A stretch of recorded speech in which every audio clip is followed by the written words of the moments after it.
Hi, we're back with Quantlab and some programming sessions, and today we're going to have a look at some machine learning examples in reference to the last AI example that we did on the OMX index. And first, we need to get some credits to David Miller and his excellent tutorial on how to build a neural net in C++. So the coding here is adapted into Qlang from his example. So if you want to go through the code and understand how this works, you should check this out on his website. Here we can see that we have taken this C++ code and made it into Qlang, and Qlang and C++ is quite similar, so the adaptation is quite close to what the C++ code was. I've made some additions to the original educational code that David Miller did. We've added some different transfer functions that is usually used in these kind of machine learning examples. And also a normalizing function, the mean max normalizer, so we can normalize input and output data. And with that said, I'm going to show you how this looks when you try some examples in Quantlab. What do we have in this first example? Well, we have the typical hello world example with the XOR, and we are gonna give the first 5 rows of this XOR as the training bit. So we're gonna start with one loop, and we're gonna make a tangents function with a topology of 10 hidden layers and an output layer with the identity function. And we have 2 input columns, 1 output column, and we're going to set a positive bias, and we're setting 5 training rows. And as we do this, we do not get enough samples to learn, so we can actually just loop over the 5 first rows. So let's take 100 loops over the first, and this, now we can see the error in this and the plot. So on the x-axis we have the number of learning steps that we're taking. So here we can see that around 300 steps the error is more or less 0, which means that we have learned, and we can check also our results here. We have printed the results. So let's go to the last samples. We are left for out of sample training or out of sample testing. And we can see that input is 1, 1, and target is 0, and the output is also 0. Input is 1, 0, target is 1, and so by this time we have done 100 loops, and we can see that it has learned this problem. And as you can see, as we are starting the whole exercise with random numbers, we get a different convergence rate every time we press recalc. And if we take a different topology, only 3 hidden neurons, you can see that it doesn't even converge necessarily on the first 500 rows. So and if we take we can make a double layer, and then we need to add an extra transfer function. We can see that it's not necessarily getting better because it becomes a overdetermined system. So we'll go back to running with a simple topology of about 10 hidden neurons. So what can we do more? Let's have a look at a more financial example, as this is what we're usually using Quantlab for.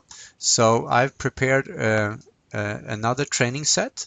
And what is this? Well, this is a set in which we have Black-Scholes. So we try to price options or learn the Black-Scholes formula. So we have 14,000 rows of Black-Scholes data with different strikes and different spots and different volatilities and different time to maturities.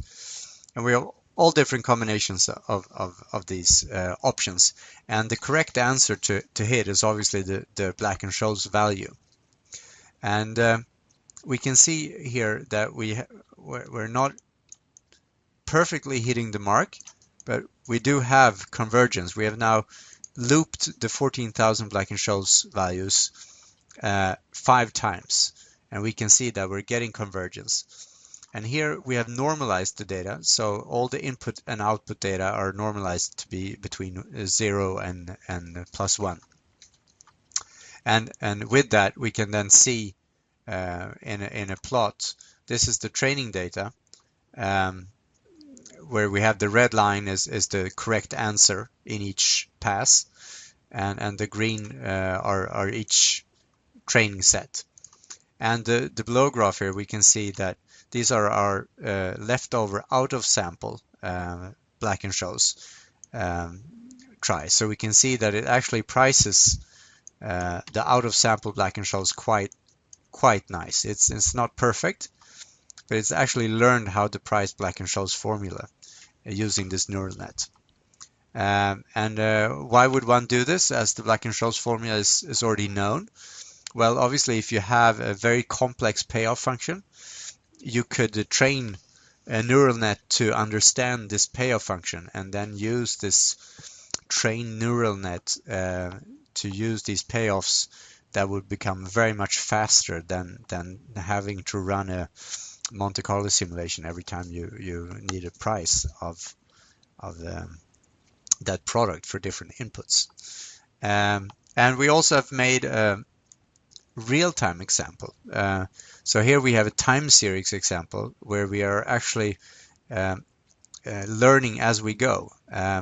So what are we doing in this sample? Well, we have some input data, and these are different index markets. And in the we're creating the training sample on the fly by taking the history of all these 4 indices and trying to predict the next move in the next difference in the time series set for one of the indices. So we can see we have every 30 seconds we're getting a new training set, and then we're plotting the error. We can see that the error is hovering around 0, but it's an unstable error, which means that it is learning, but it's actually the results are spread all over the place, which means that we're not predicting anything with more than a 50-50 probability using the 2-layer hidden layer sigmoid net. So here you could try to have less neurons and see if we would get a better convergence, which we're not. We could try to have some other function, and we can see that, well, that probably got a lot worse. And here obviously you need some trial and error to try to understand which nets and which configuration of the topology that would work for this kind of problem. This is a time series problem, so this probably works better with another transfer function. So this is what I wanted to show for going through the code with to understand exactly how this was built in Qlang. I again urge you to go in to look at David Miller's fantastic C++ tutorial on how to run neural nets. And if you would want to get the Qlang code to run in your own Quantlab, you can just email me. That's it. Thanks for now. Bye.